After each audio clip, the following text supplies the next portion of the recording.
Здравейте и добре дошли в моят канал! Ако сте тук за първи път, аз съм Ева, скинкер ентусиаст, любител на грижа за кожата, който споделя своите лични уроци, грешки и успехи. В първия епизод ви разказах моята история с акнето и пътят към по-здрава кожа. Днес ще ви споделя конкретно кои продукти използвам, как ми помогнаха и как успях да създам ефективна рутина, която наистина да работи за мен. Надявам се, че това ще ви вдъхнови да се погрижите за кожата си с търпение и любов. Искам да добавя, че през годините смених доста продукти. Днес ще покажа тези, които използвам в момента. Започвам с това, че кожата ми беше много мазна, чувствителна, склонна към акне и често раздразнена. Тя в момента е чувствителна, но поне не е мазна. По-скоро е нормална към мазна. Опитвах какви ли не продукти, но истински прогрес видях, когато разбрах, че кожата ми се нуждае от правилни и нежни съставки, както и от много добра хидратация. В момента рутината ми е доста пълна, но за мен всяка стъпка е важна, защото адресира специфични нужди на кожата ми. Силно се фокусирам върху защита и хидратация, а вечер върху възстановение и лечение. Моята кожа обича многостъпкови рутини, и за това ще ви представя моята сутрешна рутина. Сутрешната рутина е моето време да подготвя кожата си за деня. Първо измивам лицето с нежен гел. Той премахва мъртвите кожни клетки и продуктите от вечерта. Тя е страхотна пяна. То гел пяна. Страхотно е. С нежни почистващи съставки и те са подходящи за чувствителна кожа. Основните съставки са екстракт от зелен чай за успокояване, лантонин за хидратация и леко и киселинно ПХ, което запазва кожната бариера. Така, след този гел нанасям тонер. Това ми е един от любимите в момента. То си личи. Нанасям го с ръце, не използвам тампони. Той връща влагата в кожата ми след почистване. Изключително хидратираще и много зарява кожата. Съдържа оризово мляко, което е богато на витамини и минерали, и ниацинамид, който изравнява тена и контролира себума. За моята кожа това е много важно. След като изсъхне тонера, нанасям витамин С. В момента ползвам това на Терамид. Той ми помага с намаляването на пигментация, акне, придава свеж и сияен вид. Препоръчвам го, той е много лекичък и е подходящ за чувствителна кожа. Но този витамин С е дериват. Т.е. не съдържа чиста аскорбинова киселина, а съдържа деривати на тази киселина, стабилно витамин С. Може да не се държи в хладилник, но ако витамин С ви съдържа чиста аскорбинова киселина, задължително се нанася като първи продукт след измиване преди тонер. Следват ампули, серуми и така нататък. Аз ориентирам според нуждите на кожата ми, но по принцип се започва от по-течно към по-гъсто. Първо нанасям ампула с транексамова киселина и центела азиатика. Много е хубава. Така хубаво хидратира. Може някой да каже, че малко лепне, но за мен не е проблем. Също много ми помогна с пигментацията и се използва супер дълго време. Вече не знам колко месеца я ползвам. Съдържа също центела азиатика за успокояване и възстановяване. И след нея продължавам с серум, с пептиди и хиалуронова киселина, като в момента ползвам този. Хиалуроновата киселина подпомага за дълбоката хидратация, а пептидите подобряват еластичността на кожата и също могат да въртят появата на пъпки и акне. След това продължавам с околочен серум или крем, като в момента сутринта ползвам този. Не знам, вижда се. Той е много хидратиращ, помага за тъмни кръгове, премахва умора. Много съм доволна, но ми е на свършване. Какво да се прави? След това продължавам с крем. Това ми е новото откритие. Много хубав крем. Страхотен е. Пише, че помага за смаляването на порите, за тъмните кръгове, петна. Той е много лек, но подхранващ. Съдържа пак азиатска центела, явно това ми е любимата съставка, както се вижда, за възстановяване и аденозин за стягане и намаляне на финните линии, които още нямам, но ще имам 100% скоро. Препоръчвам го наистина и стига за дълго време. Нямам никакви проблеми с него. След като изсъхне хубаво крема, продължавам с слънцезащита, като в момента използвам тази. Много е лека, много е приятна. Това е най-добрата превенция срещу стареене и нови пигментни петна. Съдържа алоe вера за хидратация и висок защитен фактор, което е най-важното и защитава от всички видове лъчи. Не прави кир ефект, съчетава се с всичко моята козметика. Когато излизам, добавям и тонирана слънцезащита, пак с 50 фактор, но с цвят. Това е CCC крем на Trimei, корейски. Той изглежда бял. Но нанеса ли го, ще се опитам да покажа, като започна да размазвам, той става кафяв и се слива с цвета на кожата. Мисля, че се вижда горе-долу. Много съм доволна, това ми е новото откритие. Днес да продължим с вечерната ми рутина. Вечер кожата ми има нужда от много добро почистване и възстановяване. Ето какво правя. Както казах, на мен не ми понасят масла и олия за стъпка 1 и затова използвам мицеларна вода за първа стъпка. Ето тази използвам в момента, доста съм доволна от нея. Между другото, тя е една от малкото, които ми понася на Гарние. Пробвала съм и други аптечни, но на моята кожа не работят добре. След мицеларната вода продължавам с този гел, който той е почти свършил. Много го харесвам. Прави много хубава пяна. Направо страхотен. Той пак съдържа азиатска центела, не се съмнявате. Успокоява и възстановява кожната бариера. Пак има ниацинамид за изравняване на тена.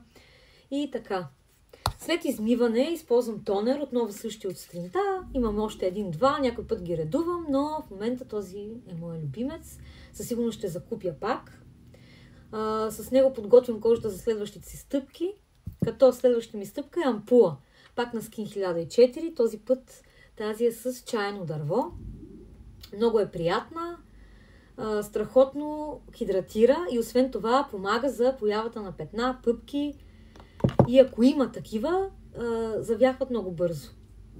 За проблемна кожа го препоръчвам 10 от 10. След това използвам серум. Той пази бариерата ми, той ми е накрая. Но съм много доволна, защото моята кожна бариера се нарушава много лесно от по-агресивни продукти и много внимавам какво използвам. Този серум също съдържа центела азиатика, да се очудваме ли. Съдържа серамиди, хиалуронова киселина, хидратира в дълбочина, подсилва защитните функции на кожата. Страхотен. И следва моя любим продукт – азелаинова киселина. Това е крем с 20% азелаинова киселина, като по принцип тези проценти са високи. Те се препоръчват при лечение на мелазма, хиперпигментация, но аз съм доволна, за мен работи много добре, ползвала съм и по-малък процент, като 15%, но в някой момент кожата ми свиква и просто реших да кача процента, като този сигурно ми е трета опаковка или четвърта и ще продължа да го ползвам. Помага за акне, петна, хиперпигментация, освен това предотвратява появата на такива. Много съм доволна, препоръчвам го. Освен това е бюджетен. Мой крем. Много е хубав. Съдържа органична сяра и доста други съставки, полезни за моята кожа. Подходяща за чувствителна кожа, като пази също кожната бариера, изравнява тена. Много съм доволна. Със сигурност ще си го закупя пак. След него слагам, то си личи, колко го харесвам, любимият ми крем с спикули. Спикули. Това са микроспикули на сладководна гъба. Като се нанася този крем, се усеща леко боцкане, но в последствие се свиква. Наистина заслужава. Тук май е изтрито. Имам нов в шкафа. Кожата ми изглежда по-гладка, по-сияйна, но наистина го препоръчвам. Това ми е любимия. Да кажем пак за спикулите. Това са микроигли, които стимулират обновяването на кожата.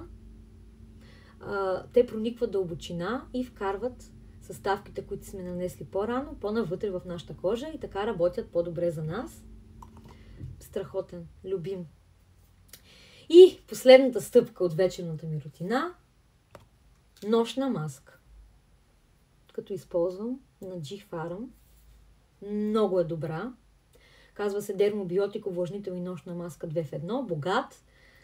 Много обичам да го ползвам. Това е продукт, който ме спасява от всичко. Запечатва всичко, караме да събуждам с сияйна кожа. Съдържа пробиотици, които възстановяват микробиома на кожата. Много, много любим крем. Осигурява дълготрайна хидратация през нощта И това е, но може да ви се струват много стъпки, но наистина те работят за мен много добре. За някои момичета може да не работят добре, много дами не понасят такава голяма рутина, толкова много стъпки, но моята кожа това харесва. 2 пъти в седмицата използвам различни химични ексфолианти, които помагат за намаляването на белезите от акне, изравняват текстурата, но е много важно да не се прекалява с тези продукти и да наблюдаваме реакцията на кожата. Като редувам няколко, този много го харесвам, пак съдържа органична сяра и бета-хидроксикиселина, нанася се като маска на кожата, 10-15 минути стоим и отмиваме, като след нея във вечерната ми рутина използвам само хидратиращи продукти без киселини. Много съм доволна. Следващия ексфолиант – L'Oréal, тежката категория. Този съдържа доста киселини, малко охлажда лицето, като се нанесе, се усеща едно приятно охлаждане, но на другия ден порите са видимо чисти, получава се един красив глоу ефект и задължително слънце защита на другия ден. Ползвам този по-рядко, защото е по-силен и този е много лекичък и приятен. Бета-хидроксикиселина 1%. Нанасям го като първи продукт, изчаквам 20 минути и след това продължавам с хидратиращата си рутина. Имам още много продукти, предстоят ми още да тествам, защото съм луднала по продукти, откакто открих кои съставки ми понасят. И съм много зарибена, поръчвам постоянно продукти, но много е важно, когато се въвеждат повече от един нови продукти, се следи за реакции. Като всеки нов продукт се въвежда поетапно с разлика 5-6 дни, поне до друг, за да се следи как реагира кожата, дали понася съставките. Много е важно, наистина. Това беше моят ритуал за сутрин и вечер. Знам, че звучи, пак казвам, като много продукти, но всеки един от тях играе важна роля в подобряването на състоянието на моята кожа.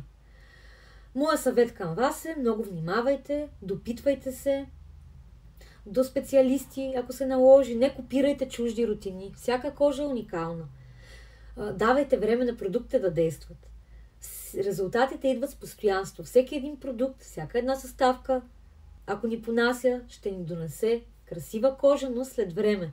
Надявам се видеото да ви е било полезно. Ако имате въпроси или искате да споделите вашата рутина, оставете коментар долу. Освен това, не забравяйте да се абонирате за канала, за да не пропуснете някое ново интересно видео. Също така може да ме последвате в Instagram и в моята група във Facebook. Линкче долу в описанието. Благодаря ви и до нови срещи!